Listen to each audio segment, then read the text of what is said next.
Klokken er 3 om natten. Du ligger i din seng og prøver at sove. Pludselig, helt ud af det blå, dukker et minde op. Kan du huske dengang for 5 år siden? Da du spildte sodavand ud over din drømmefyr til skolefesten. Cringe! Hvorfor torturerer din hjerne dig med gamle, pinlige øjeblikke? Faktisk er din hjerne slet ikke ond. Den har bare en indbygget negativitetsbias. Forestil dig, den er som en sim, der gemmer alle mislykkede sociale interaktioner i en scrapbog. Formålet er at lære af fejlene, så du ikke gentager dem. Din hjerne prøver simpelthen at passe på dig. Men det føles bare som om en rød pinligt humørikon blinker over dit hoved. Men ved du hvad?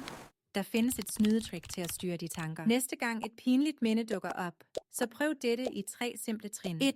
Anerkend tanken. Sig hej, akavet minde. Jeg ser dig. 2. Sig mentalt tak til din hjerne for at prøve at beskytte dig. Og 3. Skift bevidst fokus til et positivt minde. Tænk på den gang, du fik en topkarakter eller grinte med dine bedste venner. Forestil dig, du manuelt bytter den røde humørikon ud med en funklende grøn glad humørikon. Du er spilleren i dit eget spil. Du styrer, hvilke minder der får plads. Prøv det i aften.